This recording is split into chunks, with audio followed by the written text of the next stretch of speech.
Kalian sudah rakit PC tapi belum bisa nyala karena belum ada monitor? Masih bingung juga nyari monitor yang cocok sesuai kebutuhan? Daripada bingung, mendingan tonton video ini dulu sampai selesai. Di video kali ini kita akan membahas bagaimana memilih monitor yang tepat sesuai dengan kebutuhan dan beberapa hal yang harus diperhatikan dalam memilih sebuah monitor. Di video kali ini kita akan membahas bagaimana cara memilih monitor dan juga beberapa hal yang harus kalian perhatikan dalam memilih sebuah monitor. Tanpa basa-basi lagi, langsung saja kita bahas. Yang pertama, tentu saja budget. Simpelnya, dengan harga yang lebih tinggi, kalian bakalan mendapatkan monitor yang lebih bagus, seperti monitor size yang lebih besar, resolusi yang lebih tinggi, dan juga fitur yang lebih banyak lagi. Ya tentu saja kalian pasti tahulah, lebih mahal harganya pasti bakalan mendapatkan produk yang lebih bagus. Tapi berapa sih idealnya budget untuk monitor dengan kemampuan yang cukup oke? Untuk jawabannya mungkin ada di kisaran 1,4 sampai 2 jutaan. Dengan harga segitu pastinya kalian bakalan mendapatkan monitor yang lumayan cukup bagus dan bisa diandalkan untuk jangka panjang, dan juga dengan fitur yang mendukung kebutuhan kalian sebagai desainer, editor, ataupun gamer. Untuk saat video ini dibuat, untuk harga monitor cenderung normal dan stabil.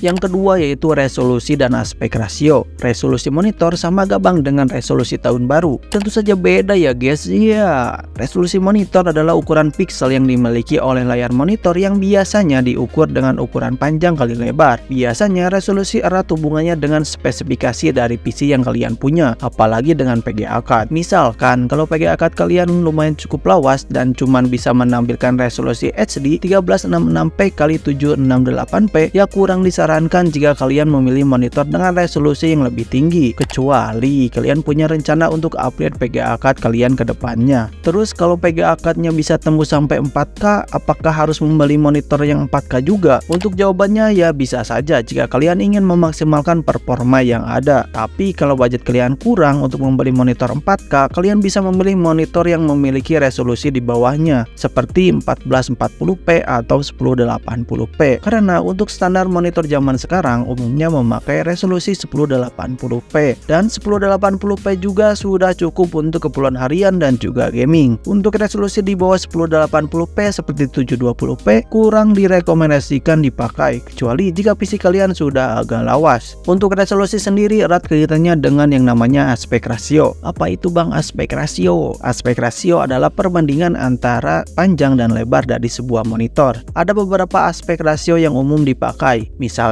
aspek rasio standar 4:3, widescreen 16:9, atau 16:10 yang biasanya kita temui di layar laptop. Kemudian ultra wide dengan perbandingan 21:9, dan yang terakhir yaitu super ultra wide dengan 32:9. Untuk umumnya, para pengguna PC banyak memilih aspek rasio 16:9 widescreen untuk keperluan harian. Tapi kembali lagi, untuk aspek rasio ini bisa kalian sesuaikan dengan kebutuhan kalian. Yang ketiga yaitu dimensi atau ukuran layar. Penting sekali kalian untuk memilih ukuran layar yang tepat, karena kalau misalkan kekecilan atau kebesaran bakalan kurang nyaman saat menatap layar monitor dengan waktu yang lama. Untuk ukuran layar monitor memiliki banyak varian. Ada yang 16 inci, 19 inci, 22 inci, 24 inci, 27 inci, 32 inci, dan seterusnya. Untuk dimensi atau ukuran layar itu dihitung dengan beberapa panjang diagonal yang dimiliki sebuah monitor. Untuk ukuran layar yang gede, kalau diikuti dengan resolusi yang tinggi bakalan menghasilkan gambar yang oke banget. Tapi jika hanya ukuran layarnya yang gede tanpa diikuti dengan resolusi yang tinggi, maka akan menghasilkan gambar yang kurang tajam. Untuk penggunaan harian dan juga untuk gaming biasanya menggunakan ukuran layar 24 sampai 27 inci dengan resolusi 1080p atau 1440p. Udah aman banget dan nyaman banget untuk dipakai dalam waktu yang lama. Kalau misalkan 32 inci sudah termasuk gede dan cocoknya untuk dijadikan TV dan kurang recommended untuk dipakai sebagai PC. Sementara kalau menggunakan 16 inci atau 19 inci itu agak nanggung ya, karena lumayan cukup mirip dengan ukuran laptop. Pilihan yang paling pas untuk pengguna PC ada di 24 atau 27 inci, tapi untuk pilihannya bisa disesuaikan lagi dengan kebutuhan kalian. Yang keempat yaitu jenis panel. Nah, untuk yang satu ini lumayan cukup penting untuk diperhatikan. Umumnya jenis panel yang dipakai dalam monitor yaitu ada IPS, TN, VA, dan juga OLED. Untuk panel IPS biasanya memiliki warna yang lebih bagus dan memiliki akurasi warna yang lebih akurat jika dibandingkan dengan panel TN yang memiliki warna yang sedikit lebih wash out. Panel IPS memiliki view angle yang lumayan cukup luas bila dibandingkan dengan panel TN. Namun panel TN memiliki respon time yang lebih bagus ketimbang panel IPS, yang lebih cocok untuk para gamer yang perlu respon time kecil untuk meminimalisir lag saat bermain game FPS seperti CSGO ataupun Valorant. Namun belakangan ini respon time di panel IPS lumayan cukup berkembang, jadi sudah bisa menyamai panel TN. Selanjutnya ada panel PA. Untuk singkatnya, panel ini berada di antara panel IPS dan juga panel TN. Karena panel PA ini memiliki kualitas gambar yang hampir mirip dengan panel IPS, tapi memiliki respon time yang hampir mirip dengan panel TN. Kemudian ada panel OLED. Untuk panel yang satu ini biasanya memiliki harga yang cukup mahal karena tipe layar ini untuk pixelnya itu bisa nyala satu persatu, jadi satu OLED satu pixel. Kelebihan dari panel OLED untuk urusan warnanya bagus banget, akurasi warnanya pun tinggi. Kalau hitam itu hitam, benar-benar hitam. Respon time-nya pun cepet banget dan minim delay. Namun panel OLED memiliki sedikit kekurangan. Jika dipakai dalam jangka waktu yang lama, bakalan beresiko terkena burn-in atau resiko gosong terbakar. Untuk pilihan yang tepat jika kalian pengguna PC untuk kebutuhan harian dan juga bukan gamer yang memerlukan respon time tinggi, maka panel IPS adalah pilihan yang paling tepat untuk kalian pilih. Kelima adalah refresh rate dan juga respon time. Refresh rate sendiri adalah kemampuan sebuah monitor untuk menampilkan gambar dalam 1 detik dan biasanya dinyatakan dalam satuan Hz, misalkan 60 Hz, 75 Hz, 120 Hz, 144 Hz, dan seterusnya. Misalkan ada sebuah monitor yang memiliki refresh rate 65 Hz, berarti monitor tersebut bisa menampilkan 65 gambar dalam 1 detik. Semakin tinggi refresh rate-nya, semakin banyak gambar yang bisa ditampilkan, dan akhirnya pergerakan objek yang cepat bakalan bisa ditampilkan dengan lebih detail dan lebih jelas karena bakalan ada lebih banyak gambar yang bisa muncul dalam 1 detiknya. Pada umumnya pengguna PC menggunakan monitor dengan refresh rate 60 atau 75 Hz untuk penggunaan casual seperti editing, office, ataupun yang lainnya. Monitor yang memiliki refresh rate tinggi biasanya diperuntukkan untuk para gamer FPS seperti game CSGO ataupun Valorant karena mereka membutuhkan gambar yang lebih jelas dan detail. Refresh rate yang tinggi bakalan membantu respon time yang lebih cepat. Apa itu bang respon time? Respon time sendiri adalah berapa cepat sebuah monitor bisa menampilkan perubahan warna dari warna satu ke warna yang lain. Misalkan dari warna hitam ke warna putih. Nah, seberapa cepat perubahan warnanya yang biasanya dinyatakan dalam satuan milisecond. Misalkan ada sebuah monitor yang memiliki respon time 1 milisecond, berarti monitor tersebut bisa merubah warna dari hitam ke putih dalam waktu 1 milisecond. Semakin cepat perubahan warna, maka gambar yang bergerak bakalan semakin jelas ditampilkan. Tapi kalau misalkan respon time-nya semakin tinggi atau semakin lambat, bakalan menghasilkan gambar yang berbayang karena panelnya belum berubah warna dengan sempurna dan biasanya bayangan tersebut dinamai dengan ghosting.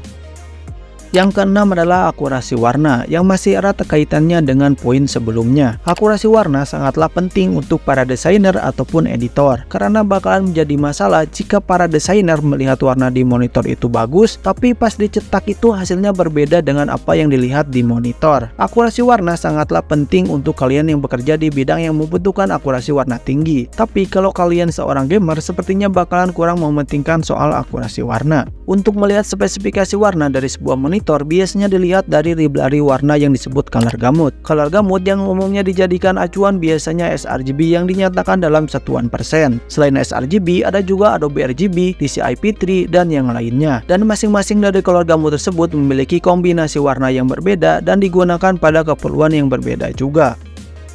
Poin selanjutnya adalah pot yang tersedia. Untuk yang satu ini lumayan cukup penting diperhatikan. Sebelum kalian memilih sebuah monitor, selalu pastikan dulu potnya yang tersedia apa aja. Dan pastikan apakah ada pot yang sama dengan PGA card yang kalian pakai, supaya bisa tersambung ke monitor tanpa ada masalah. Tapi meskipun kalau tidak ada yang sama pun, kalian masih bisa menggunakan konverter atau adapter yang sebenarnya kurang direkomendasikan dan bisa dilakukan jika terpaksa saja. Untuk zaman sekarang, minimal sebuah monitor setidaknya harus memiliki pot HDMI atau DisplayPort untuk mempermudah saat disambungkan dengan perangkat lain.